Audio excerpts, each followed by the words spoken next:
Boa tarde, seja muito bem-vindo. Olha aqui o Entre Família começando na sua TV Novo Tempo e você não vai sair daí porque o programa tá demais. Boa tarde, Cris. Muito boa tarde, Carol. Para você que está em casa, viu que a gente está um pouquinho separadinho aqui. A gente está separadinho para ficar juntinho com você aí. Olha, eu quero essa almofada. Ontem no programa até fizeram uma almofada para mim, para Carol. Foi demais, olha, gente. Você perdeu o programa de ontem? ntplay.com, tá bom? Para ver ao vivo agora também, ntplay.com/ao vivo. O pessoal fez uma almofada para Carol. Vocês são demais, gente. Eu quero Não erraram o nome do Cris. Isso eu achei fantástico. Já tá aí, já tá de bom tamanho. Agora, bom tamanho mesmo é você saber qual é o tema do programa de hoje, viu? Hoje nós vamos falar de um tema muito importante. Vamos falar sobre o autismo. Porque tem um dado aqui bem interessante que foi divulgado recente pela Agência Brasil, falando que existem 2 milhões de autistas no Brasil, né? Ou seja, no mundo tem 70 milhões. O número é grande, mas o conhecimento e informação ainda é pouco em relação a esse problema, né? Essa situação, esse transtorno. É verdade, gente. O transtorno, né, do espectro autista aí, você viu, 70 milhões no mundo, 2 milhões no Brasil, porque a pessoa não conhece, inclusive rotula, tem essa questão toda do preconceito. E no programa de hoje, como sempre, a gente vai trazer aqui um especialista na área, vai ter, assim, famílias, vai ter uma rede de apoio fantástica, Carol. Opa, ninguém precisa estar sozinho, não, no meio das desinformações, viu? Por isso que você está aqui conectado com a gente aqui no Entre Família, porque você vai sair daqui informado, nada de preconceito, não é desesperador, não é esse bicho de 7 cabeças aí que você está pensando e imaginando. Vamos falar sobre esse problema aqui agora no Entre Família, que a gente não tem tabu, não. Com certeza. E já é o seguinte, olha, vai ter uma dinâmica para você realmente ficar atenta. Você que vai ser mamãe, você que é vovó, ficar atenta dos netos. Algumas questões assim que chamam a atenção e você se olha, com Entre Família eu aprendi. Então, no programa de hoje está imperdível. Além disso, além das dinâmicas e informação, você vai ter informações relacionadas ao Covid, né? Nós temos ido para vários lugares do Brasil e fora do país também. Nós vamos saber informações sobre esta situação que estamos vivendo. Pode rodar a vinheta.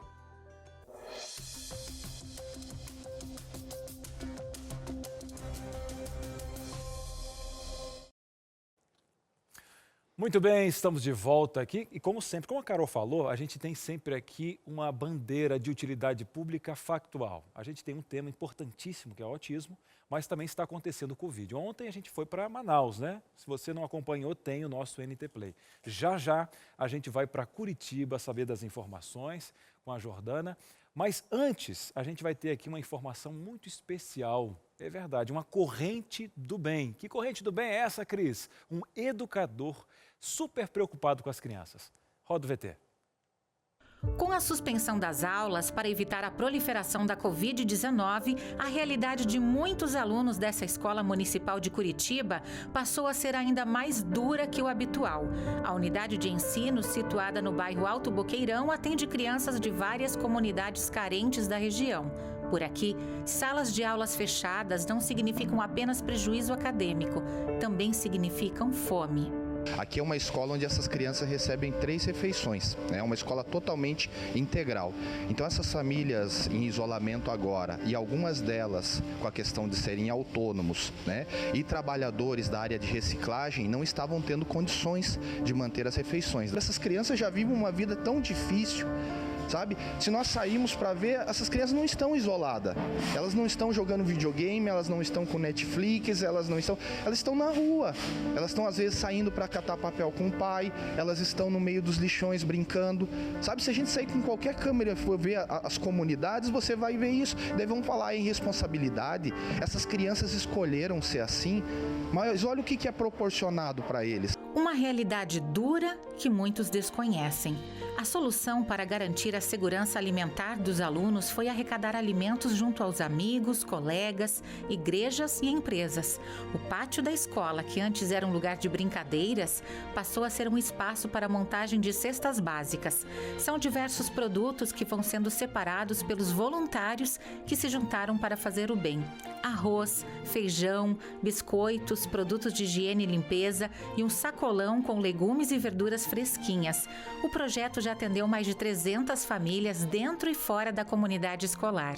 Muita gente que não tem como, né? Não tem outros meios assim para recorrer. Tem gente que até às vezes não tem nenhum arroz para colocar na panela. Então isso daí é bastante ajuda pra gente. Nós estamos na Vila Pantanal, uma área de construção ilegal. Por aqui, a comunidade vive em situação de vulnerabilidade social, a maioria na informalidade, como catadores de recicláveis. O projeto já atendeu mais de 60 famílias aqui dessa região e já arrecadou mais de 5 toneladas de alimentos. Tudo isso que está acontecendo na sociedade, todo mundo em casa, isso serve para a gente refletir. O que nós estamos fazendo para mudar a situação? Será que eu não posso doar um pouquinho mais do que eu tenho para quem não tem? Será que eu não posso ter mais contato? A gente está em casa, está tendo mais contato com famílias, mas os nossos irmãos, os nossos vizinhos, aqueles que estão próximos de nós, será que nós não podemos fazer alguma coisa por eles? É uma pergunta para todos nós. É aquela matéria que você vê e dá vontade de abraçar, né? Mas é um abraço de carinho, de gratidão. Claro que a gente não pode tocar nesse momento, nem abraçar, mas é esse tipo de abraço que você encontra aqui na Novo Tempo, essas informações. E agora, eu e você vamos dar um pulinho aonde? Na capital paranaense. Vamos agora para Curitiba falar com ela, que está para trazer informações, Jordana Grace. Querida, muito boa tarde, seja bem-vindo aqui ao nosso programa. Você esteve de pertinho dessa atitude especial, famílias contactadas. Muito boa tarde. Boa tarde, Cris. Boa tarde, Carol. Você que está em casa acompanhando a Novo Tempo. Maravilhoso ter esse encontro com vocês aqui. Realmente, Cris, essa matéria aí, essa história, é aquele tipo de história que dá aquele calorzinho aqui no peito, né? Aqui no coração. E os números já estão desatualizados, viu? Porque eles não param. Já são aí quase 400 famílias atendidas e quase 6 toneladas de alimento. E os voluntários continuam, né? Não tem previsão aí de encerrar esse projeto, graças a Deus. A gente percebe aí que muitas pessoas estão ainda aguardando o auxílio do governo, nem todo mundo conseguiu sacar. E para vocês terem ideia, nessa região que foi atendida pelo projeto, tem pessoas que nem certidão de nascimento têm. Ou seja, como é que alguém assim vai conseguir, né, ser acolhido por algum auxílio do governo ou fazer parte de alguma iniciativa, né? Fica bem complicado. Agora, Jordana, a gente vê que muitas vezes as pessoas ali, elas já estavam, né, com problemas financeiros, a escola como único meio para ter uma refeição digna, as crianças, enfim. E te perguntar o seguinte, hein, como é que o pessoal contactava essas famílias? Como é que funcionou o contato para chegar até essas famílias? Bom, esse projeto, ele teve início com o Everton Passos, que é diretor da Escola Municipal, né, Maestro Bento Mossurunga, que fica ali nessa região de Curitiba conhecida como Alto Boqueirão. É um bairro aqui da cidade enorme.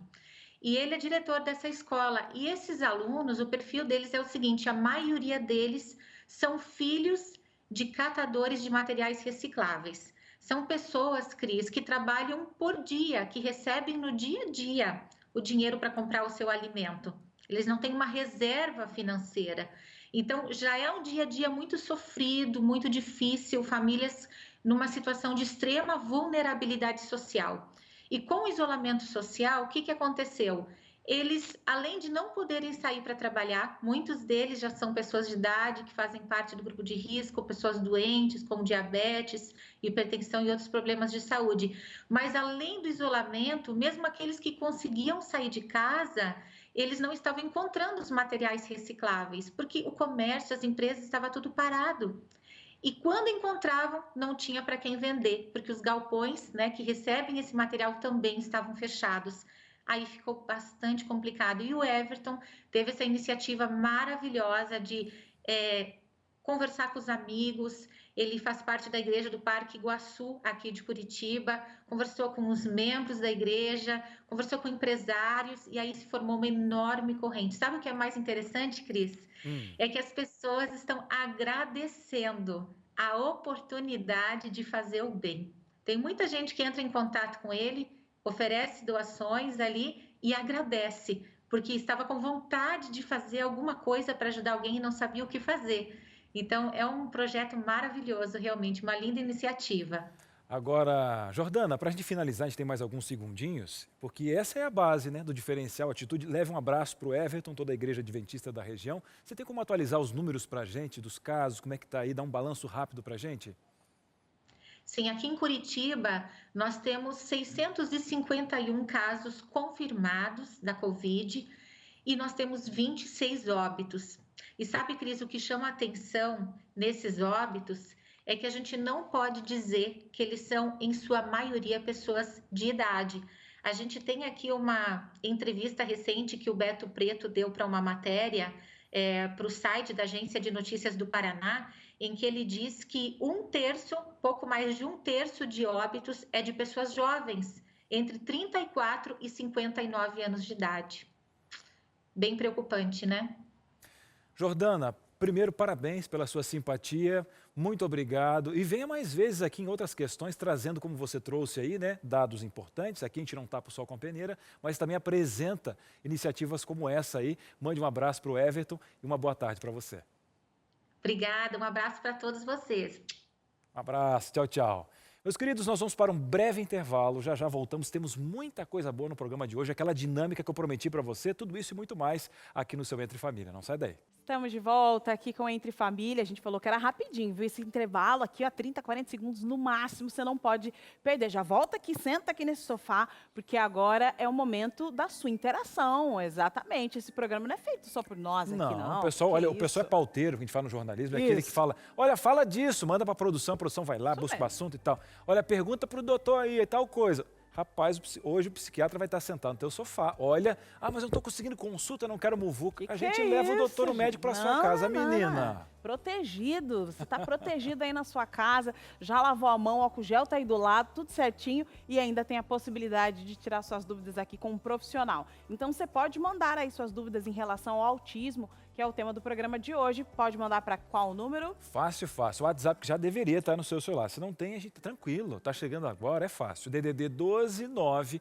8315 0249. 129 8315 0249. Nós estamos recebendo um psiquiatra aqui que você vai conhecer na sequência, mas se caso também você não quiser se identificar, não tem problema. Coloca assim, anônimo. A ideia não é expor você. Aí, de repente, a sua dúvida pode ser a dúvida de muitos, né, Carol? Com certeza, e a nossa também. É por isso que nós vamos agora ali para a nossa sala de conversa para entender um pouco mais sobre esse assunto que a gente entende, né, que tem muitas pessoas, mas ainda assim faltam informações, né, Cris? Verdade. Temos aqui um profissional do nosso lado. Estamos recebendo ele, que a gente já deu uma conversada especial, muito querido aqui, Felipe Salles, psiquiatra da infância e adolescência, veio compor hoje aqui o nosso programa, que está diferente, né? Todo mundo espaçado aqui, mas a informação chega da mesma forma. Felipe, seja bem-vindo ao nosso programa. Muito obrigado, grande oportunidade de estar aqui, podendo esclarecer um pouquinho, contribuir sobre o autismo.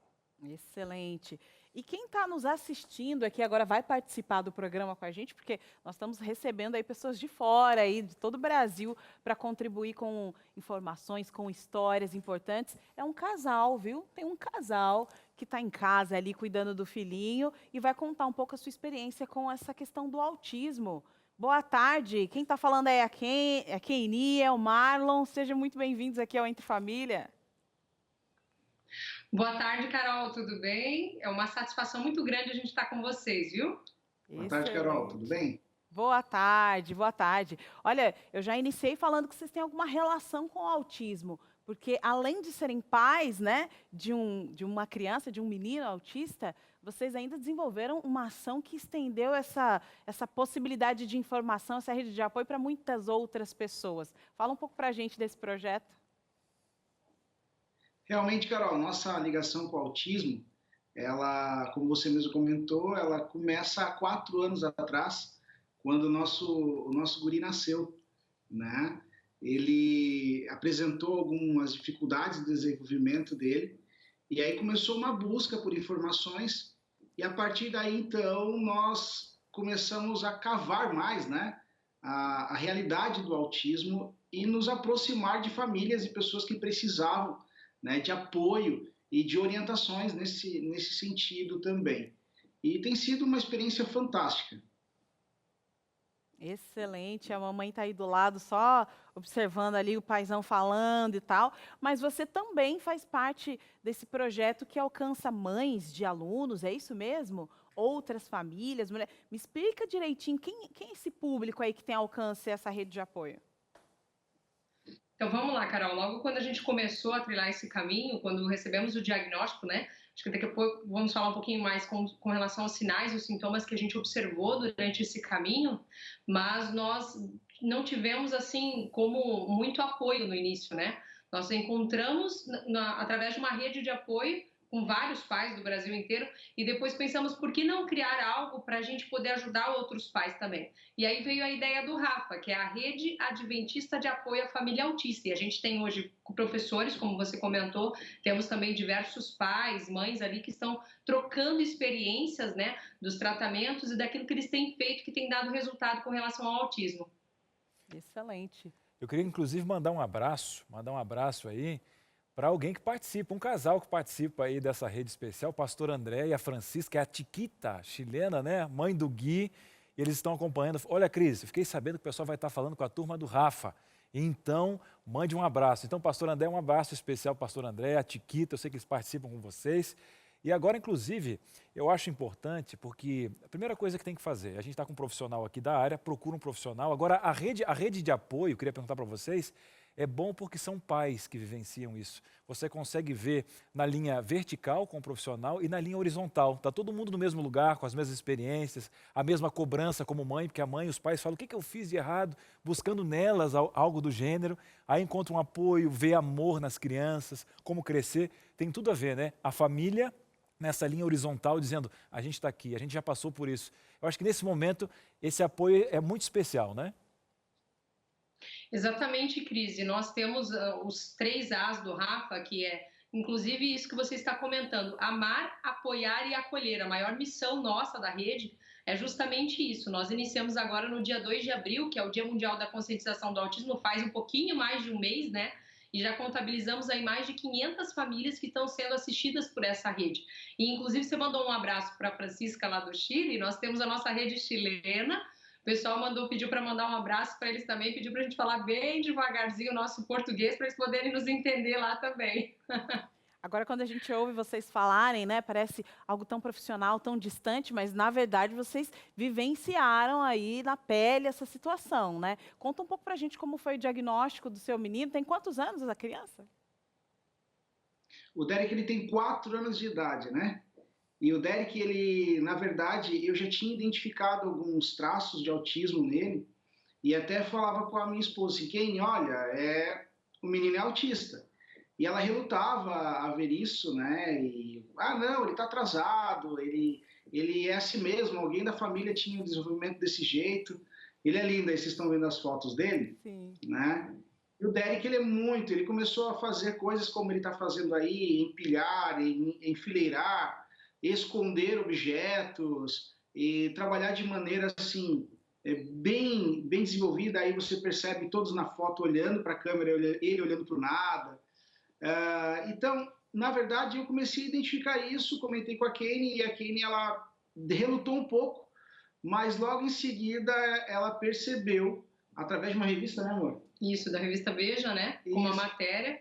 E os sinais que a gente via também, que eram, ele não olhava nos olhos, ele tinha alguns, quando estava muito feliz, ele pulava e balançava as mãozinhas, que nós chamamos de estereotipias, né? Ele também, quando nós chamávamos ele pelo nome, ele não olhava, não observava, sabe? Fingia como se fosse surdo. Então, esses sinais a gente foi percebendo. E, ao mesmo tempo, Cris, em contrapartida, ele tinha, assim, por exemplo, ia organizando a caixa de lápis de cor, ele arrumava certinho os lápis, como se tivesse acabado de abrir. Pedras ele agrupava em grupinhos de 4, assim, certinho, sabe? Tudo milimetricamente, assim. Então, ajustado para a idade dele, ele tinha apenas 1 ano e 6 meses na época, né? Então, os primeiros sinais que a gente foi observando foi nessa questão da comunicação. A parte motora, como andar, sentar e tudo, foi normal para o nosso filho. Mas a parte da comunicação é que a gente viu que teve uma perda e que muitos, aí, como meu esposo falou, né, muitas pessoas da família falavam, não, isso é normal, parente e tal, demorou a falar, né, mas a gente com um coraçãozinho de mãe sempre percebe também que tem alguma coisa, mas meu esposo, na nossa história, ele foi um pouco mais avante, né, ele já tinha me falado e eu estava relutante em poder aceitar essa situação. Eu ficava um pouco pensativo, sabe, Cris, Carol? Porque ele organizava tudo, ele chegava na tua casa e se ele visse os calçados desorganizados na porta, na verdade poderia até estar do ladinho um do outro. Ele organizava do jeito dele, né? Então, a forma como ele ficava irritado, como tirasse as coisas da organização que ele tinha colocado. Então, eu mesmo falei para ele, olha, isso aí é diferente, a gente precisa investigar. E depois essa revista Veja que ela leu, inclusive foi um marco na vida dela como mãe, ela começou a entender um pouco mais, né, e ir atrás dessa informação do autismo. E o que eu achei importante é que a gente viu fases desse processo, né? A identificação, aí teve a questão da aceitação e depois o amor, né, entra em campo, que aí você busca ajuda profissional, tem a rede de apoio. Eu acho que as famílias têm que entender primeiro a identificação, a aceitação, depois entrar essa rede de apoio especial. Gente, a gente quer agradecer muito vocês aí pela participação. Eu gostaria que, inclusive, vocês agora falassem para a gente o site. Como a gente viu, a Carol colocou números no início do programa, são 70 milhões de pessoas no mundo, aqui no Brasil são 2 milhões de pessoas. Falta um pouco de informação e também de saber que existe uma rede como a de vocês que ajudam tantas famílias. Eu gostaria que vocês colocassem as redes sociais para a gente aí. Então, para vocês participarem hoje do Rafa, nós temos a rede via WhatsApp com mais de 16 subgrupos por região do Brasil, Chile e Canadá também. E para você participar é muito fácil, é só você entrar através do DDD 69, telefone 993016123, do nosso site também, que é www.somosraafa.org, e temos também no nosso Instagram e o nosso Facebook com @rafa.autismo, e você vai poder estar conectado ali com a gente. Nós tivemos um webinar agora, que foi há uns dias atrás, né? Agora, no dia 1º de maio, tivemos aí em torno de 35 mil pessoas alcançadas, em torno de 6 mil pessoas envolvidas ali. Então, é algo belíssimo que a gente vem desenvolvendo, não somente nós, pais, né? Mas também há diversos pais que estão ali na rede, inclusive 16 pastores, esposas de pastores, que estão nos ajudando nesses subgrupos moderando. Então, a gente quer agradecer a todos eles que estão envolvidos aqui no Rafa. Nós é que agradecemos a presença de vocês aqui. Um abração, obrigada. Tchau, tchau. E esse é o momento que a gente vai para o nosso intervalo, viu? Você já sabe que não pode sair daí não, viu? Você já está com dúvidas aí borbulhando na sua cabeça. Eu já estou com dúvidas, imagina você. Não saia daí, vamos para um breve intervalo e voltamos já já. Estamos de volta aqui com Entre Família e hoje falando sobre autismo, viu? Você está vendo que está cada um num canto da sua TV aqui, porque nós estamos distantes mesmo, viu? Eu sempre quis isso, né? Antes da pandemia eu já queria ficar longe da Carol. Eu que tinha sugerido, brincadeira. Brincadeira, nós estamos distantes um do outro, mas para ficar bem próximo de você e para que você também fique próximo da gente, não esqueça de mandar as suas dúvidas, tá? Porque agora vai surgir mais uma dúvida na sua cabeça, aposto que sim, viu? Já ouviu falar desse termo assim, Cris? Síndrome de Asperger. Que é isso aí, hein?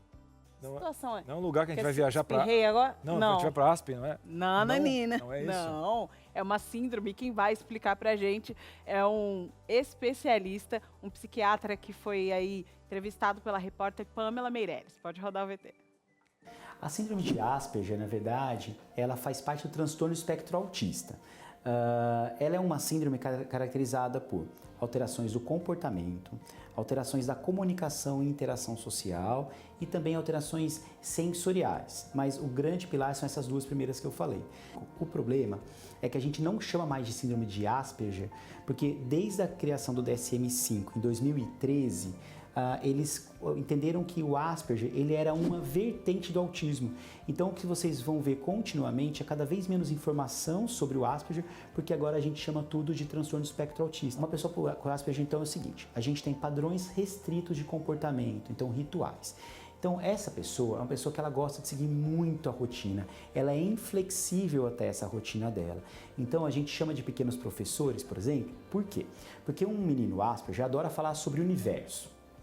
E aí, ele tá numa roda com os amigos, e os amigos falando de joguinho de videogame, falando das coisinhas que gosta, ele começa a falar sobre o universo.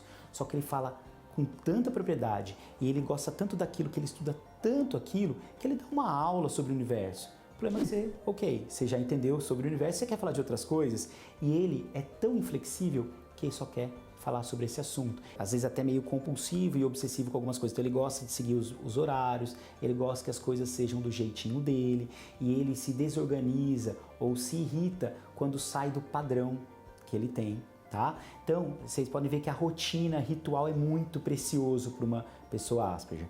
Além disso, eles têm alterações na comunicação e interação social. Então, alteração não verbal. Eu estou falando, minha testa enruga, eu abro um sorriso, minha mão. Eles não, eles às vezes não usam muito expressão, parece que eles não têm tanta expressão facial, não usam tanto da linguagem não verbal. E aí a comunicação em termos de interação é mais difícil, porque ele não consegue tanto se colocar no lugar do outro tão bem, ele não consegue identificar quando o outro está sem interesse por aquilo que ele está falando, então ele não consegue entender muitas expressões, essas linguagens não verbais, tanto do outro quanto o próprio uso. E por último, a outra parte do Asperger significa relacionada à parte sensorial. Eles muitas vezes se incomodam com muito barulho. Então, para a gente aqui no meu consultório, se ouvir o ar-condicionado, que a gente nem ouve direito o barulho, para eles, às vezes, esse barulho incomoda. E quando eles vão num shopping, que para a gente é super tranquilo, aquele volume de pessoas, aquela barulheira desorganiza. Então, várias vezes eles colocam a mão no ouvido de irritação, ou eles ficam muito nervosos. Se a gente pegar um quadro leve, que normalmente o Asperger ele é um quadro leve, muitas vezes passa despercebido. Tenho visto no meu consultório chegarem adultos com 45, 50 anos suspeitando que possa ser Asperger porque ouviu falar. Ou seja, essa pessoa passou a vida inteira, a infância inteira, sem um diagnóstico. Então, não é um diagnóstico fácil, é um diagnóstico clínico, você não precisa de exames para diagnosticar, mas você precisa de alguns refinamentos que às vezes passam despercebido. Você saber que a pessoa tem um ritualzinho ali na alimentação que passa despercebido, ou que a pessoa tem um certo incômodo com barulho que às vezes passa despercebido.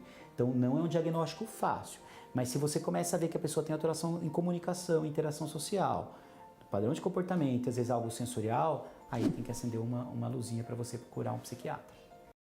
Excelente, tem que buscar ajuda mesmo, viu? Muitas vezes eu sei que eu sou mãe também, viu? Olha, você vai lá no Google e busca informação, daqui a pouco você mesmo já diagnosticou seu filho. Calma, vai com calma. E eu acho que é isso, né, doutor? Muitas vezes as pessoas, as mães, elas já pegam todas essas informações. Não, eu tenho um diagnóstico aqui, meu filho tem Asperger. Ou não tem. Como a gente sabe exatamente qual é esse ponto, né? A gente aprendeu aqui algumas informações de, não, isso aqui é um sinal de alerta para você buscar um profissional. Mas quando a gente sabe, não, realmente, acho que eu preciso buscar ou posso ficar mais tranquila em relação a esse quadro. Perfeito, Carol. O famoso Dr. Google, né? Então, a gente tem bastante informação, mas, às vezes, nem todas as informações vão gerar a interpretação adequada, né? O transtorno do espectro autismo realmente vem esse nome espectro como as cores. Você tem várias tonalidades que são coisas diferentes. Não tem cor mais grave que a outra. A síndrome de Asperger, né, seria um tipo de uma coloração dentro desse grande espectro que tem características específicas. E as características principais elas estão dentro do universo do autismo, que é, como a reportagem mostrou, um prejuízo da interação social, padrões restritos do comportamento e uma alteração específica na linguagem. Já a gente vai ter alguns sinais específicos, até para dar um alerta especial para aquela tia, para aquela vovó e tal, para ajudar nessa identificação. Agora, doutor, antes de ter essa dinâmica aqui, existem alguns mitos. Inclusive, eu estava conversando antes do programa aqui com o senhor, que tem algumas pessoas que linkam e culpam ainda mais os pais por um quesito. Um exemplo, ele tem tudo a ver com o que você enfrentou na gravidez, na gestação. Até o doutor citou um caso aqui, até bem esdrúxulo, né, nessa questão toda. O que você comeu durante a gravidez tem toda essa influência. O senhor me deu uma resposta muito concreta que eu gostaria que o senhor colocasse para os nossos telespectadores também. Perfeito, Cris. Assim, o desafio de reconhecer uma criança com autismo para os pais é algo extremamente difícil e dolorido, né? Então, não faz o menor sentido a gente ter mais culpa em cima disso. A gente tem milhares de estudos que já mostraram que há uma característica genética e alguns outros estudos que até colocaram que haveriam influências ambientais. Então, tem muitas suposições a respeito da etiologia, da causa do autismo, mas nenhuma delas tem relação com o que os pais fizeram, deixaram de fazer. Então, os pais e as mães eles têm que ficar tranquilos que não tem culpa nenhuma do desenvolvimento do autismo. Agora, acho um ponto importante a gente conseguir traçar um panorama mais amplo, né, do que é o autismo em si, né? Então, a gente falou um pouco aqui da síndrome de Asperger, já falamos aqui do tema. Quem assistiu logo no início do programa pôde ver a história dessa família que apresentou aí essa dificuldade e alguns sintomas, né? Porque o que a gente percebe é que se esses sintomas estão isolados, faz parte do cotidiano de algumas crianças, né? Meu filho arruma aqui as coisas direitinho, ou ele fica irritado quando mexe e tal. De forma isolada, esses sintomas com certeza já atingiram uma ou outra criança, né? Mas unidos, ele se torna aí esse diagnóstico. Perfeito. E unidos e numa intensidade de prejuízo bastante importante. Uma coisa é você ter uma estereotipia, você tem um movimento específico com a mão. Quando você fica alegre, muitas crianças às vezes batem as mãos, tem esse sinal que a gente chama de flapping. Mas a depender dessa intensidade da frequência que isso acontece, a gente vai entender que isso seria uma questão patológica. Entendi. Agora, uma outra questão, doutor. A gente viu ali níveis, né, do autismo. Existem, o pessoal comenta muito, olha, existem até jogadores de futebol com certo nível de autismo. Aí outras pessoas falam assim, olha, não, realmente, depois que você recebe esse diagnóstico, a pessoa não vai conseguir trabalhar e tal. Anexo nessa informação, que a pessoa lida bem, como é que funciona esses níveis? Realmente isso é mais uma questão, o que a gente podia dar de verdade hoje? Porque existem muitos rótulos na sociedade, porque a gente sabe, né, que tem muitos casos, aqui são 2 milhões de pessoas, e as pessoas ainda rotulam por não ter essa informação. Perfeito. Primeiro é entender que existem vários tipos de autismo, né? Não é um padrão único, então não é porque uma pessoa conhece uma pessoa com autismo que toda vai ser da mesma forma. Existem diferentes apresentações, e assim como o espectro, vamos lembrar sempre da história do espectro das cores, são coisas bastante diferentes e para cada tonalidade dessa cor você vai ter um encaminhamento. Mas, no geral, a gente pode até falar isso posteriormente, mas a gente tem que entender que o autismo, quando ele vem para a vida inteira, e a grande maioria dos casos de autismo, você vai ter um desfecho muito bom a partir do momento que você faz uma intervenção precoce e um tratamento adequado, né? Inicialmente, a gente viu no VT também, a gente tem uma primeira fase, que é a fase da descoberta, né? Do reconhecimento, da aceitação, que é um período bastante difícil. Depois a gente tem um segundo momento, que eu classifico aqui, que é o tratamento em si. O tratamento, ele é um desafio, né? Depois do diagnóstico, e aí, vamos fazer o quê? Qual profissional? Tem um monte de informação, como a Carol colocou no Google, tem uma série de familiares falando uma coisa, um profissional fala uma coisa, um outro profissional fala outra. Infelizmente, a gente tem uma carência de profissionais especializados aqui no nosso país e de uma rede de apoio, tá aí a importância também do trabalho do casal, né? E depois a gente tem uma terceira fase, que é a fase da autonomia e da independência e da inserção no mercado de trabalho. Eu particularmente trabalho bastante com isso e é um desafio bastante grande e a gente colocar uma régua do desenvolvimento do autismo um pouco mais elevada. E a gente tem vários exemplos, acompanho vários casos de pessoas com autismo que trabalham, que são independentes, que estão aí com as suas famílias caminhando e numa vida normal. Excelente, e é a informação que tira, né, esse tabu, esse desespero. Quando você olha para um quadro como esse, você pensa, não vamos conseguir lidar com isso. Vamos conseguir lidar sim, viu? Agora o que a gente vai conseguir mesmo é te ouvir. Pode jogar aí na tela as nossas interações, porque você está com dúvida, tem que tirar. Vamos sair desse programa aqui sem nenhuma dúvida em relação ao tema. Pode jogar na tela as nossas interações aí para hoje. Tá vindo aí, calma. Olha lá, a Andressa veio da Bahia. Olha, no meu bairro tem uma família que tem uma criança de 10 anos que é autista em um grau elevado. Bom, a mãe diz que ela não entende nada, mas ela xinga, bate na mãe quando ela nega algo que ela quer. Como funciona esse processo? A Andressa está vendo de longe ali, essa situação da família, mas ela entende que pode ser que essa criança entenda algo ou não? Com certeza, isso é super importante, Andressa. Primeiro, entender que a pessoa com autismo ela não tem um prejuízo a princípio, embora isso pode ocorrer em alguns casos, mas a princípio o autismo ele não é definido como prejuízo da inteligência. Tem muitas pessoas que têm um prejuízo da inteligência associado a um quadro de autismo, mas isso não é uma regra, né? Então, o que acontece nas pessoas com autismo é que ela tem uma dificuldade, às vezes, de comunicação, né? Então, o entendimento dessas coisas é bastante complicado para as pessoas com autismo. Então, às vezes, elas não vão estar entendendo efetivamente aquilo que está se pedindo dentro de uma família e pode gerar esse tipo de conflito. A gente precisava entender de fato o que acontece, mas é sempre interessante entender que provavelmente deve ter algum tipo de coisa acontecendo a ponto de estar manifestando esse comportamento. Né? Talvez até a própria mãe, né, de repente por carência, não ter acesso à informação e entender a própria doença do filho. Como eu vou educar essa criança, né? De que forma eu vou estabelecer as regras e os limites, já que essa criança é doente. Então, se normalmente a gente já tem essas dúvidas, né? Eu imagino quando tem um... Pois é, se você entender que um dos cernes, uns pilares do diagnóstico do transtorno do espectro autismo está numa dificuldade de comunicação, de entendimento das pistas sociais, então entender se a pessoa está brincando, está fazendo uma piada ou está sacaneando a pessoa, isso é um prejuízo que a pessoa com autismo vem de fábrica, independente do qual espécie que ela esteja, né? Então, pode levar a muitos desentendimentos e muito tipo de confusão dentro de casa, né? Então, essas situações, se ela não está muito bem compreendida, pode gerar conflitos muito grandes, tanto para a família quanto para a pessoa com autismo. Tem que buscar ajuda, Andressa. Você está de longe, é a vizinha? Você tenha paciência, viu? Ir para a mãe buscando ajuda, dá tudo certo, né, Cris? E tem mais interações. Tem mais, o pessoal de casa está buscando informações. E um programa como esse, só para avisar, ele vai ficar guardadinho depois no NT Play, tá? Vai lá, entre família e compartilhe esse programa. Até o pessoal das redes que estão acompanhando a gente, né? Aqui é a Rafa, por exemplo, pode compartilhar esse programa e a sua participação na tela. Muito bem, está chegando agora, é a Deise Araújo. E aí, Deise? Olha, eu tenho um menino de 7 anos. Ele toma 3 medicações: risperidona, ritalina e Ancitec. Não sei se usei os termos certos, depois o doutor vai me corrigir aqui.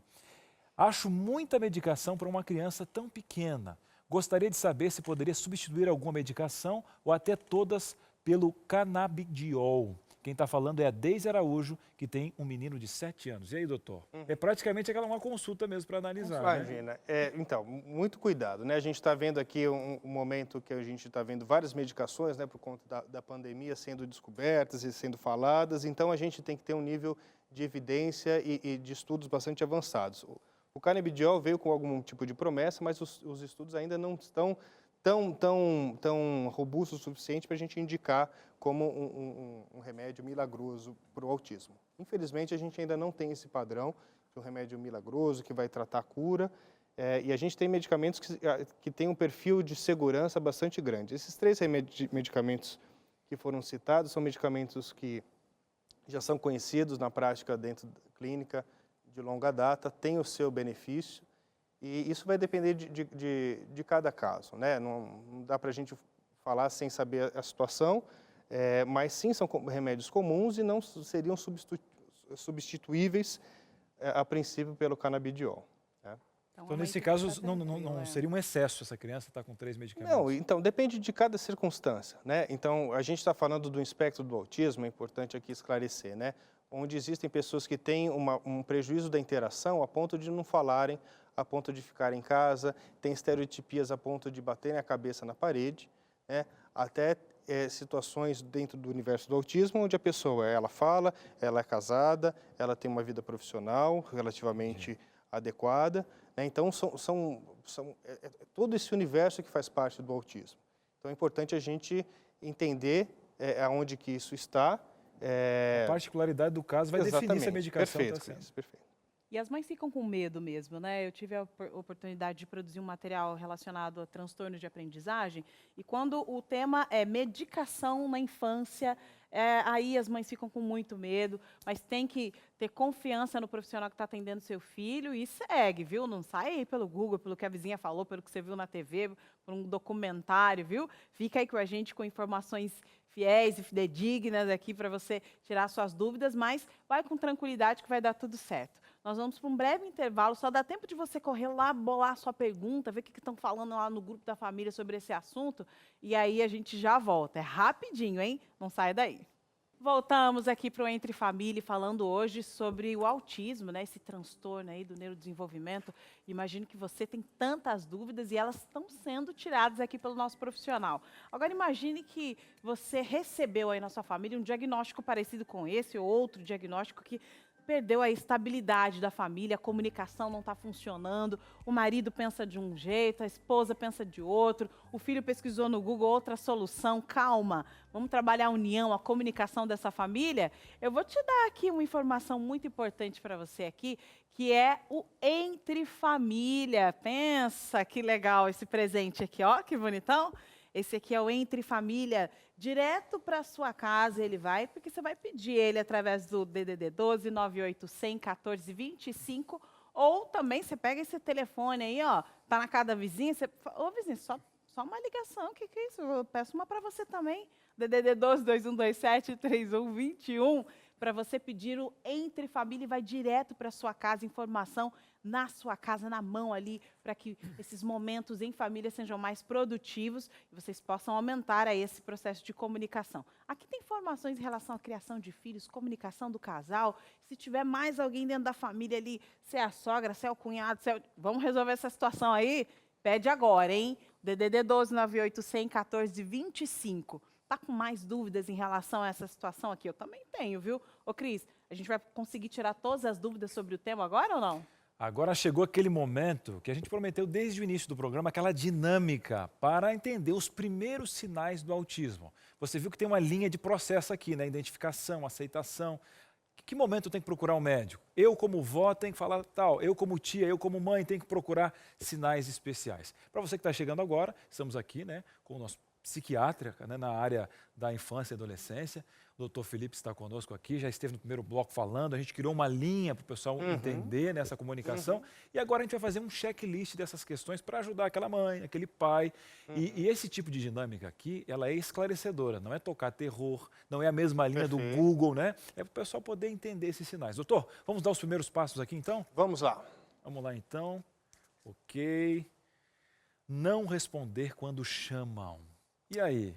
Perfeito. Esse é um sinal que é bastante importante da gente identificar, principalmente em crianças pequenas, né? Crianças de entre 4 a 6 meses, um profissional treinado, né, uma pessoa que já tem uma experiência muito grande, já consegue fazer um diagnóstico de autismo nessa fase da vida, tá? Então, não responder quando é chamado, a partir do momento que a pessoa foi afastada, qualquer problema do sistema auditivo, você deve acender uma luz amarela aí e buscar algum tipo de ajuda para entender o que está acontecendo. Né? Então, nesse caso aqui, primeiro ir num otorrinolaringologista, no caso, como é que funciona? Ou existe aquele médico clínico geral que já pode... Veja bem, a partir do momento, eu acho que isso é um sinal de alerta, né? Vamos ver os outros, mas a partir do momento, né, o que a gente orienta aqui as pessoas que estão em casa? Se você está achando que existe uma dificuldade bastante grande, se está a criança, seja ela um bebê, seja ela uma pessoa aí, uma criança aí um pré-escolar ou um escolar que tem alguma dificuldade em relação a quando se chama, que é uma coisa elementar, a gente tem que buscar algum tipo de ajuda para identificar. E a partir daí, de repente, você vai ter uma boa notícia, olha, não é nada, e melhor ainda. Mas assim, a gente não tem que deixar o tempo esperar, né? Vale mais a pena a gente reconhecer antes, já buscar uma ajuda para, entender algum tipo de dificuldade, você já iniciar algum tipo de tratamento. Muito bem, vamos ao segundo passo aqui para a gente poder continuar. Essa questão são as repetições que tanto o pessoal ali da Rafa, né, falou, da rede de apoio, o senhor falou várias vezes a questão das repetições, que é o que chama a atenção, né? Identificar estereotipia e repetição é algo bastante complicado, não é simples, né? Mas o que está relacionado a isso? A gente viu o exemplo anterior, né, onde o menino ele tinha uma dificuldade, um padrão específico na hora de organizar, né? Falou de organizar os sapatos, organizar os carrinhos. Então isso é uma coisa que a gente vê com uma certa frequência. As brincadeiras elas ficam sempre muito iguais, né? Existe um certo padrão repetitivo daquele comportamento de sempre fazer da mesma forma, né? Isso acontece bastante nas pessoas com autismo, né? Isso são coisas que já acontecem desde a infância, que facilmente seriam possíveis de ser identificadas por um profissional especializado. Mas isso precisa ver com atenção, né? Não é porque a pessoa balançou o braço quando está feliz, não é por conta disso que a gente vai classificar como autismo. Isso que eu ia perguntar, doutor, estereotipia. No caso, existem essa questão toda de repente, a pessoa, ela, por essência, repetir e tal, e não ter um link com autismo, mas chama atenção para investigar. Né? Nada anula o pai chegar lá e dizer, não, tá tudo bem, mamãe, é só um jeito dele de fazer, porque cada um é diferente, né? Agora, como a Carol colocou, às vezes, não respondendo quando chama, unindo essas repetições, aí já dá um alerta também, né? A soma de talvez todos os sintomas aqui da nossa dinâmica, talvez seja uma coisa que a gente pode acender uma luz aí mais amarela para buscar algum tipo de ajuda. Muito bem. Você que está em casa aí, os 2 primeiros passos aqui para você, inclusive, lembrando, o programa aqui é utilidade pública. É para alertar, não é para tocar terror, é para você ser bem informado. O doutor falou o seguinte, quanto antes você buscar informação, melhor. E aqui no nosso programa você tem informação, porque o nosso psiquiatra está sentado com você aí na sua sala. Eu quero fazer um pedido de perdão sobre... Me permite, doutor? Claro. Para a nossa produtora aqui, tadinha da Ana, eu estava jogando as coisas no chão que ela faz com todo carinho aqui. Ô, Aninha, me perdoa. Olha o que eu vou fazer para você, vou colar aqui atrás. Porque homem, esse bicho, né? te dizer, olha aqui, tá certinho, tem toda a forma. Então, Ana, Sim. te love, querida, ó, perdoa o Cris aqui, que o Cris ama você, fica tranquila. Brincar sozinho e de forma incomum. Perfeito. Então, aí a gente já está vendo alguma manifestação de um desse pilar que a gente vai falar, que é um prejuízo grande da interação social, né? Então, crianças com autismo, elas vão estar brincando de uma forma particularizada e basicamente envolvendo a brincadeira ali muito mais, talvez, olhando para o brinquedo do que para o momento do brincar. Tem uma coisa que a gente fala que é a triangulação, o compartilhamento, né? A triangulação em relação ao objeto, ao nosso olhar e ao olhar da pessoa que a gente estaria brincando junto, né? Isso, a pessoa com autismo tem uma dificuldade muito grande, isso de fábrica já vem com uma dificuldade, né? Então, em geral, as pessoas com autismo, elas vão olhar muito mais para aquele brinquedo e não vão estar nem aí para os coleguinhas que estão do lado. Muito bem, doutor, vamos avançar aqui. O professor me falou também que estão chegando muitas perguntas, isso é bom, o pessoal tira dúvida aqui no nosso programa como utilidade pública, e o senhor pode já avançar aqui com esse outro passo. Pouco ou nenhum contato visual. Esse aqui chama bastante atenção, né? Chama bastante atenção. O pessoal fala muito da amamentação. Tem link com isso, doutor? Tem link com isso, é um dos sinais precoces que a gente já consegue identificar em bebês, né? Então, o olhar, a dificuldade de olhar no olho é um traço bastante específico. Isso acontece ao longo da vida, existem treinos para isso, inclusive estudos mostrando que a pessoa com autismo tem particularidade de olhar, às vezes, em outra parte do rosto do que a gente de focar no olho, né? Então, isso é um sintoma bastante característico, tá? Não é uma coisa exclusiva, não é fácil de identificar, isso precisa de um profissional treinado para isso, mas é um sinal bem característico. E o bom, né, que você está só aqui procurando essa questão, investigando, porque depois o profissional sim que vai ter a capacidade de identificar. A gente só está levantando justamente os primeiros sinais aqui. Redução das expressões faciais, outra característica que a maioria das pessoas já conhece, né? Exatamente. Se existe uma dificuldade de entendimento, de interação social, às vezes entender pequenas expressões faciais, comunicações não verbais, a pessoa com autismo tem uma dificuldade muito grande. Então, talvez teriam dificuldades aí na hora do expressar facial deles. Muito bem. Então, não responder quando chamam, a questão das repetições, brincar sozinho, pouco nenhum contato visual, redução das expressões faciais. E vamos aqui, então, o nosso último passo do checklist. Reações inesperadas a estímulos, né? Então, a sons, a cheiros. Exatamente. Existem padrões de comportamento muito particulares, há uma hiperreatividade das pessoas com autismo em relação, às vezes, a ruídos, a sons, né? Isso tem uma relação, uma característica bastante própria dos quadros de autismo. Agora, aproveitando todos esses quesitos aqui, depois que, inclusive, os pais já identificaram, buscaram, existe uma adaptação estrutural, assim como algumas outras pessoas que têm outro tipo de deficiência, doutor, um exemplo, é o cadeirante e tal, existem algumas questões que a nossa política precisaria olhar com um pouquinho mais de cuidado. O senhor falou agora justamente sobre essas reações inesperadas e estímulos, então isso é muito importante. Um exemplo, alguns lugares acho que precisavam ser mais adaptados para que as mães hoje em dia pudessem ter um refúgio, puder ir no shopping center, enfim, fazer coisas normais, né? Porque a gente sabe que a inclusão deles no conceito faz com que todo mundo entenda um pouquinho mais. Sabendo de tudo isso, inclusive dessas reações inesperadas a estímulos, alguns lugares poderiam ser melhores adaptados. Com certeza. Então, desde 2012, o Brasil ele ganhou um avanço bastante grande no tratamento, nos direitos da pessoa com autismo, porque todo o quadro de autismo ele foi incluído nos direitos das pessoas com deficiência. Então, desde 2012, a lei brasileira foi incluída, o autismo nisso. Então, toda pessoa que tem um diagnóstico, né, firmado, corretamente formulado, ele teria os mesmos direitos das pessoas com deficiência intelectual, por exemplo. Muito bem. Olha, e falando de direitos, já no próximo bloco, a gente vai falar sobre plano de saúde. De repente você não sabe que tem direitos, mas já, no próximo bloco. Mas fica aí o seguinte, vamos dar um pulinho agora, doutor, se não me engano, aqui é na tela, diretora? Isso? Doutor, pode ficar no outro ladinho lá, doutor? Que o povo de casa agora, que é o senhor doutor Felipe na sala deles aqui, ó. Pode ficar pertinho, mais pertinho aqui. Pronto, aí, pronto. Aqui a gente já está no espaçamento certo aqui. O pessoal está mandando participações no nosso WhatsApp e agora a gente vai responder aqui na tela. E a Lana faz a primeira pergunta, a nossa consulta aqui com o doutor Felipe. Gostaria de saber, doutor, em como lidar com os nossos filhos Quando nossos filhos são diagnosticados com autismo, como lidar com este turbilhão de emoções e também se é bom avisar a criança ou melhor deixá-la sem saber? Ótima pergunta da Alana. Perfeito, Alana. Eu acho que a primeira pergunta, assim, a gente tem que buscar ajuda, tá? A gente tem que buscar ajuda de profissionais, a gente tem que buscar ajuda de pessoas que estão próximas a você.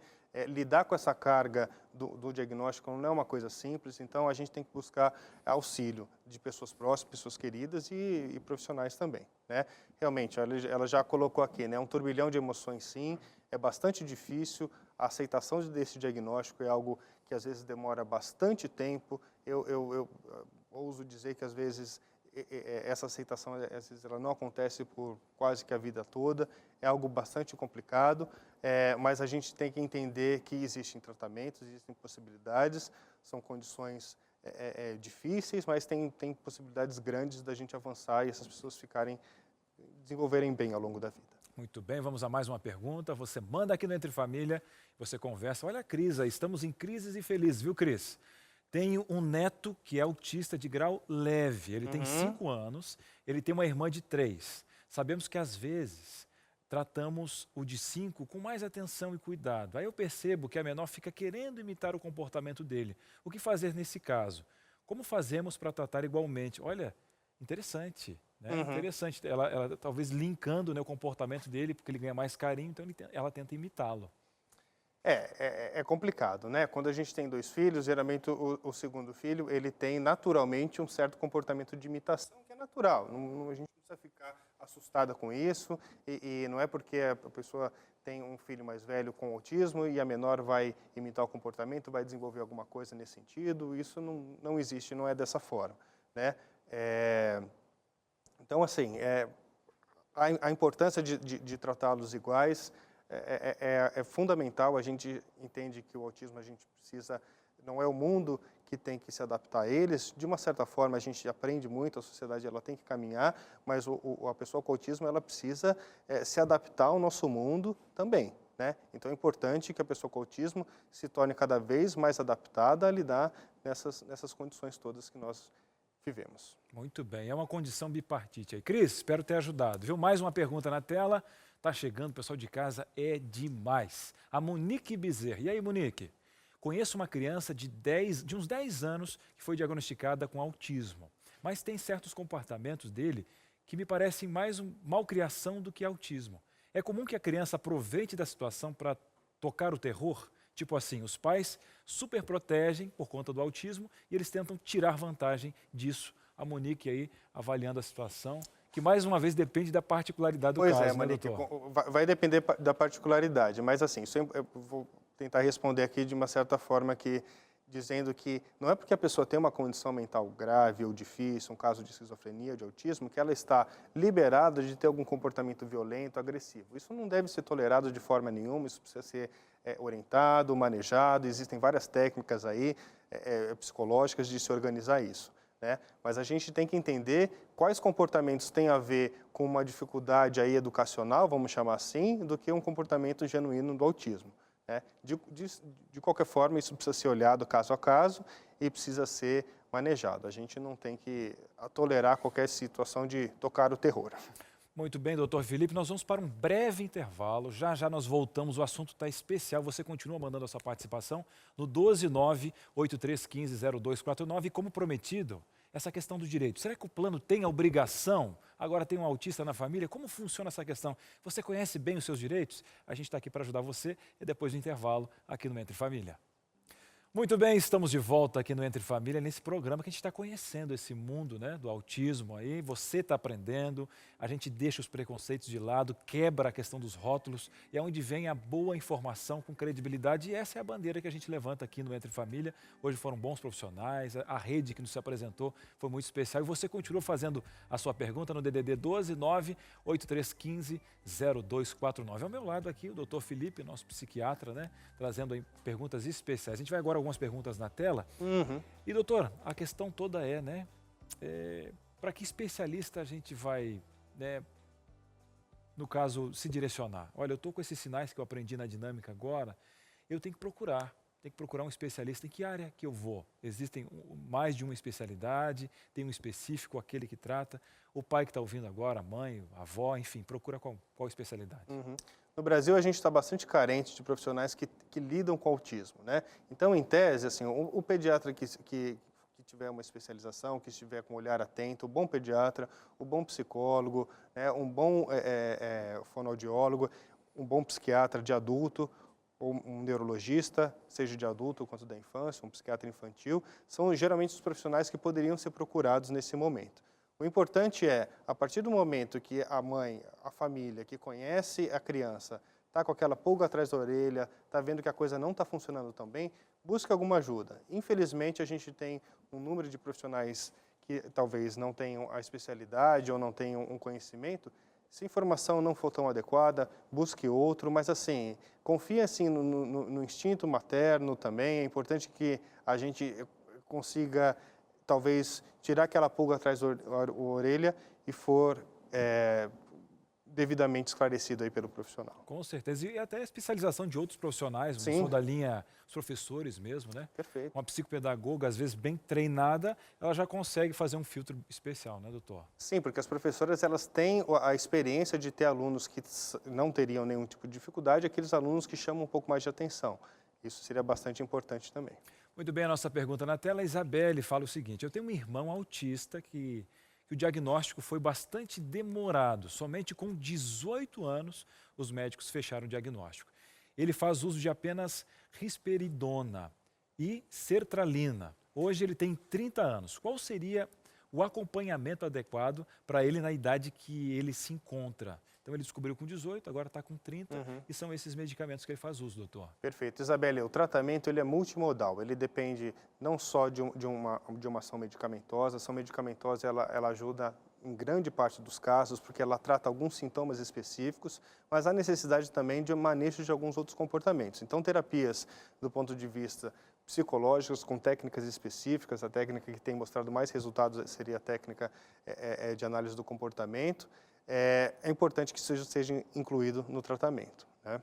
Muito bem, Isabela, espero que a gente tenha ajudado você. Vamos a mais uma pergunta, o pessoal de casa está participando, agora é a Mariana.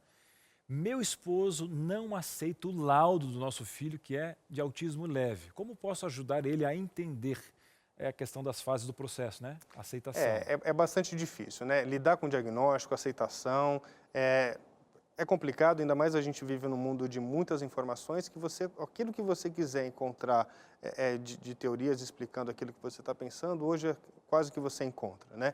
Então é importante que tu talvez espera que teu esposo tenha o tempo dele, né? Não adianta a gente insistir em pessoas que às vezes não estão querendo ouvir as coisas. Talvez ele vai ter o tempo dele de lidar com tudo isso, né? Mas é através da orientação, da conversa e de deixar o tempo dele, da ficha cair um pouco, né? Muito bem. Mariana, vai dar tudo certo. Vai buscando uma rede de apoio, conversando com um profissional, aí vai dar tudo certo. Agora, quem pergunta é a Jane Selma. Uma vez ouvi alguém falar que deixar o bebê assistindo muito tempo pode desenvolver autismo. É verdade? Aí naquela linha dos mitos e verdades.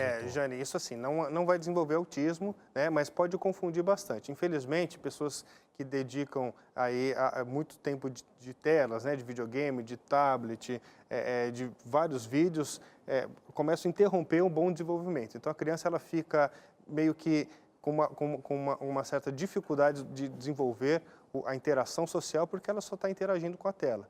Então, é importante que não se coloque o excesso das telas e que isso não possa aparecer um autismo, mas pode confundir, né? Aí cabe ao profissional dizer se aquilo é um excesso de exposição a telas ou um autismo, né? Mas são coisas bastante diferentes, né? E até a criança ela tem uma captação de frames, que são as fotos por segundo, diferente. Aprendi isso com o material aqui da gravadora, que é o Bebê Feliz, que até a forma, né, dos materiais tem uma idade específica para o nenê. Eu acabei tendo acesso a essa informação depois que o Davi já tinha assistido alguns tablets da vida aí, né? Não que seja uma coisa absolutamente contraindicada, mas assim, a gente tem que cuidar dos excessos, né? Se a criança ela fica condicionada a fazer tudo com aquelas telas, a televisão, os vídeos que são elaborados hoje em dia, elas foram feitas para que a criança preste atenção, ela fique basicamente hipnotizada.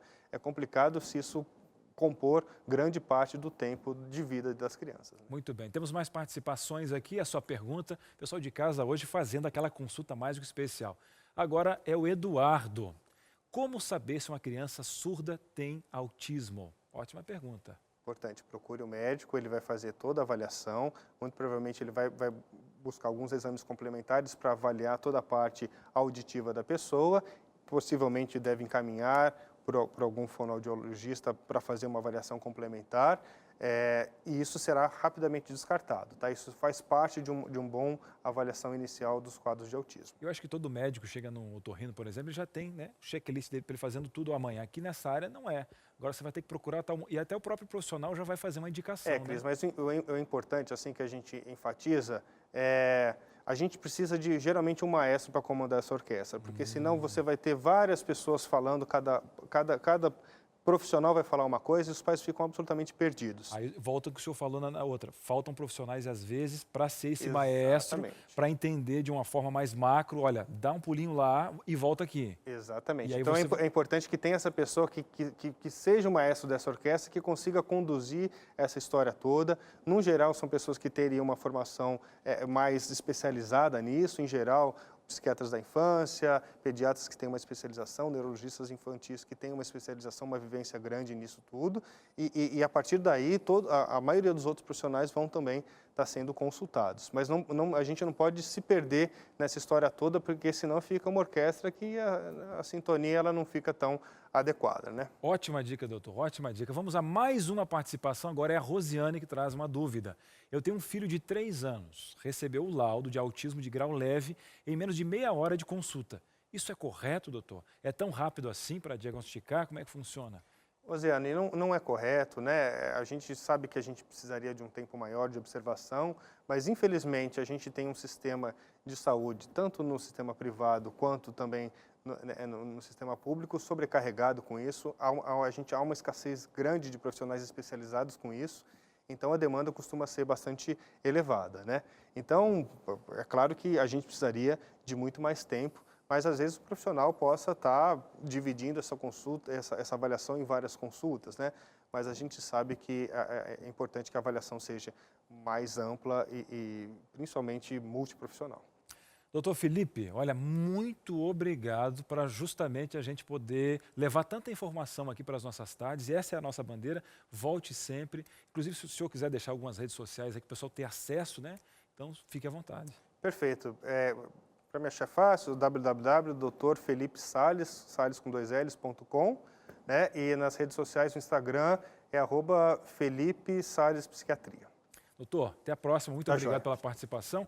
E agora, para você, agora estou aqui na 3, a gente prometeu o seguinte, e a respeito dos direitos, será que um plano de saúde ele tem a obrigação de cobrir? Você conhece os seus direitos? Sabendo disso, nós buscamos um profissional da área, um advogado nessa linha para te orientar e você confere agora. Quer ver uma coisa que dá dor de cabeça em muita gente? Plano de saúde. E infelizmente algumas decisões a gente acaba tendo que acatar por não saber os nossos direitos.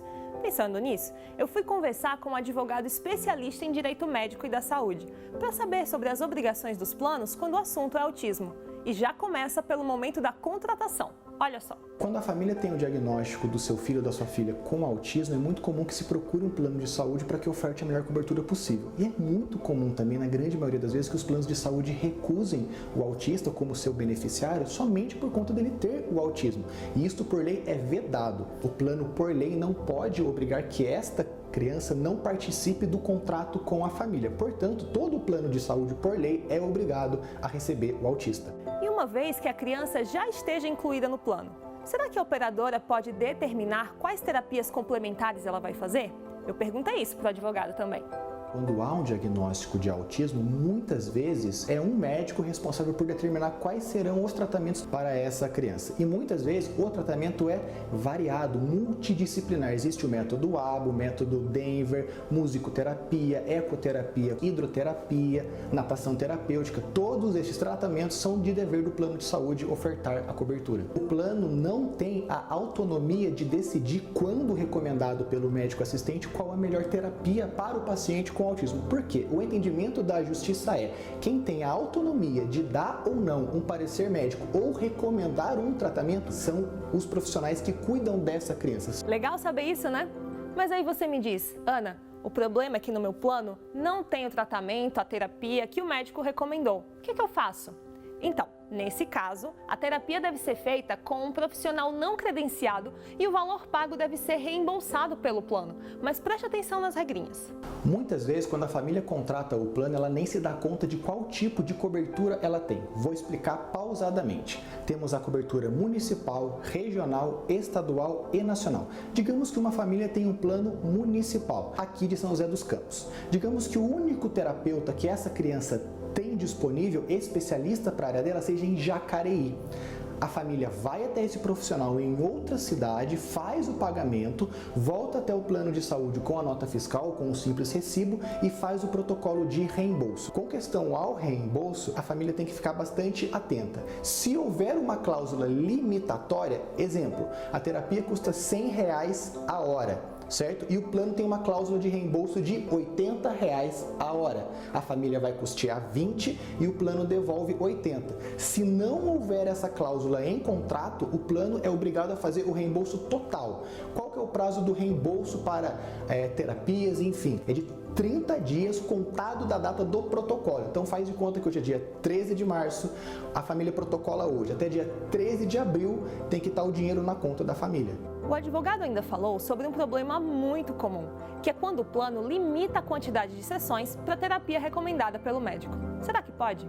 Quando há a estipulação pelo médico do número de sessões, não cabe ao plano de saúde limitar, vai ser no número de sessões que o médico disse. Geralmente o médico começa com o tratamento de um número básico de sessões, digamos 40 sessões para serem feitas durante o ano. E é muito comum que o plano de saúde limite, por exemplo, a 12. E é muito sério isso porque a família tem que ter a plena noção que o plano de saúde não pode limitar o número de sessões. Por quê? O plano não pode obstar o tratamento que o médico recomendou.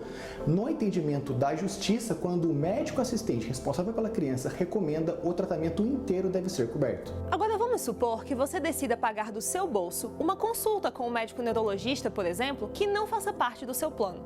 E aí ele recomenda para o seu filho uma determinada terapia. Será que a operadora de plano de saúde pode negar a cobertura da terapia só porque o médico que a recomendou não faz parte dela? Quando há o tratamento recomendado por um médico não credenciado, é muito comum que as operadoras neguem baseado simplesmente que por um tratamento não dado ou recomendado por um médico credenciado, este tipo de tratamento não pode acontecer. A lei entende o seguinte, mesmo que o médico não seja credenciado ao plano de saúde, é obrigatório ao plano de saúde ofertar a cobertura para exatamente aquele tipo de tratamento que o médico, mesmo que não credenciado, recomende. E se mesmo assim o plano continuar negando a sua solicitação, o que fazer? O advogado ensinou passo a passo. Quando houver a negativa expressa do plano de saúde para quaisquer coberturas de tratamento com relação ao autismo, a família deve seguir os simples passos. O primeiro é pedir a negativa por escrito. O plano tem 24 horas quando negar o tratamento para dar uma negativa por escrito.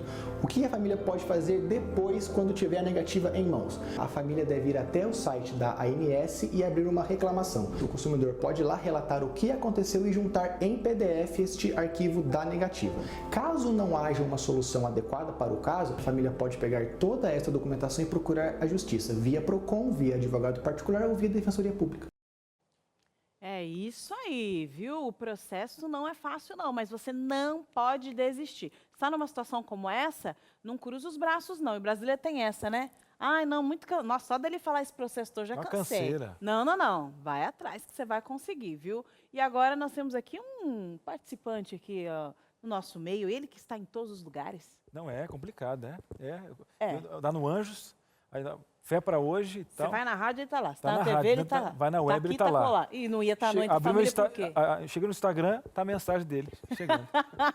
Felipe Amorim, seja muito bem-vindo ao Entre Família. É muito bom estar com vocês aqui de novo ao vivo, né? É muito bom estar com você aí de casa. E eu vi que assistindo o programa ali de fora, já que a gente está limitado a 3 pessoas aqui no nosso cenário, mas eu fiquei assistindo vocês conversando com o Dr. Felipe e fiquei pensando em alguns amigos que eu tenho que são pais de filhos autistas, né? E eu fiquei me lembrando a forma com a qual eles tratam os filhos. Nós 3 temos filhos e a gente não consegue dizer assim, ama mais um do que o outro, né? A gente ama os filhos com todo o amor que a gente tem. Mas quando a gente observa um pai que tem um filho autista ou com outro transtorno qualquer, a gente tem uma impressão leve de que parece que ele tem um cuidado maior ainda. Em vez daquele transtorno que o filho tem causar um mal-estar no pai e uma rejeição do filho, é exatamente o contrário, né? O transtorno que o filho tem parece que faz o pai se dedicar mais àquele filho. Enquanto eu pensava nisso, eu fiquei pensando nessa figura de Deus como pai, porque a Bíblia, em vários momentos, usa essa figura para nos falar a respeito de Deus. Você sabe, os autores bíblicos usaram a linguagem que eles podiam, que eles tinham, para tentar expressar aquilo que eles viam na revelação. E vários autores usaram a figura do pai para falar de Deus. E eu fiquei relacionando essa figura dos meus amigos que são pais de filhos autistas e desse cuidado que eles dispensam, desse amor tão dedicado que eles têm. E eu fiquei relacionando com a figura de Deus, porque nós somos filhos de Deus. E deixa eu te contar um segredo, que talvez você até saiba, mas esquece de vez em quando. Todos nós temos um transtorno igual, chama-se pecado. E sabe o que eu acho lindo na figura de Deus como Pai? É que em vez de Deus nos rejeitar por causa desse nosso transtorno, Ele se dedica mais ainda para nós. Se dedica a tal ponto de dar a sua vida para nos salvar. E aí eu me lembrei de um texto bíblico que está aqui em Jeremias, no capítulo 31, no versículo 3, que diz assim: O Senhor lhe apareceu no passado dizendo, eu a amei com amor eterno e com amor leal a atraí. Em outras versões diz assim, com amor eterno te amei e com benignidade te atraí. Veja, esse texto foi escrito por Jeremias, mas ele, no versículo anterior, diz assim, assim diz o Senhor, ou seja, são palavras de Deus que ele escreveu aqui no seu livro. E Deus está falando com o povo de Israel. E você sabe como era o povo de Israel, né? Durante várias vezes o povo rejeitou a Deus, o povo ofendeu a Deus, o povo não cumpriu aquilo que Deus havia determinado. E mesmo fazendo tudo isso, o que Deus diz para o povo é, com amor eterno eu te amei e com benignidade te atraí. Veja, são duas palavras muito interessantes, amor e benignidade. Mesmo para com aqueles que são contra Ele, Deus ainda age com amor e com bondade. É isso que significa benignidade. E eu fico impressionado com Deus. Todas as vezes que eu penso em Deus, eu fico impressionado com o seu amor. Porque eu penso em mim. Veja, a maioria das pessoas não nos conhece de maneira particular, mas eu sei exatamente quem eu sou. E você sabe exatamente quem você é. E se nós fôssemos Deus, talvez nós não nos amaríamos, porque a gente sabe exatamente quão ruins nós somos, mas mesmo conhecendo o povo de Israel, e mesmo conhecendo a mim e a você, o que Deus dispensa para nós é amor e bondade. Veja, você tem esse transtorno do pecado, eu também tenho, todos nós temos. Mas em vez de Deus nos rejeitar, o que Ele faz é se aproximar de nós. Isso aconteceu lá no Éden, quando Adão e Eva pecaram. Deus foi lá no Éden e disse, Adão, onde você está? E ao longo de toda a história, Deus vem em busca do ser humano, Isso aconteceu como ponto alto na cruz do Calvário e vai acontecer de novo na volta de Jesus, quando Ele virá buscar todos os seus filhos. Então, saiba que você tem o transtorno do pecado, mas saiba que isso não faz Deus rejeitar você. Pelo contrário, Ele te ama cada vez mais e quer salvar você. Amém. E é a promessa dele, quando ele voltar, né, Carol? Não vai ter mais pandemia, não vai ter mais doença, não vai ter mais transtorno. Essa é a esperança que falamos aqui. A esperança não é a TV Novo Tempo. Nós falamos de uma esperança, e a esperança é Jesus. Amém, é isso mesmo, viu? E agora, amanhã, só para te dar um gostinho aí do que nós vamos falar amanhã, nós vamos falar sobre os diferentes tipos de família, mas eu vou dizer, viu? Muitas vezes a gente tem aí essa questão da separação, do divórcio, mas não existe ex-filho não, o filho permanece. Amanhã você vai conhecer histórias de famílias que conseguiram se adaptar aí ao divórcio e manter a união para que os filhos conseguissem ser beneficiados. Com certeza. Aqui no programa, a gente sabe dos fatos, né? A gente abriu o programa de hoje falando sobre o corona e tal, e traz com certeza aquela questão toda sobre pessoas que estão contra a maré, a corrente do bem e tal. E aqui a gente não tapa o sol com a peneira. Segundo dados do IBGE, que a gente vai trazer amanhã, 1 em cada 3 casamentos acabam em divórcio. No Brasil, independentemente da sua religião aí. Então a gente quer aqui, ó, levantar uma bandeira da família, do casamento. Mas se caso aconteceu com você, a gente quer ver o seu bem maior, os filhos que estão aí, né? A Carol falou mesmo, não existe ex-filho. E agora?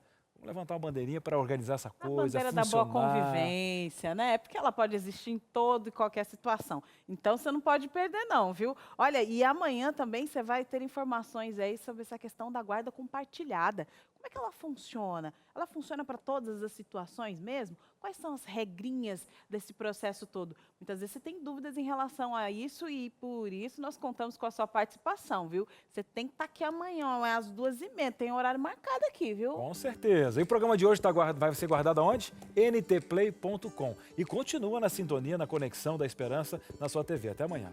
Tchau, até amanhã. Fique protegido, hein? Máscara, luva, álcool gel. Tchau, tchau. Não sai de casa. Fica aqui com a gente no Entre Família.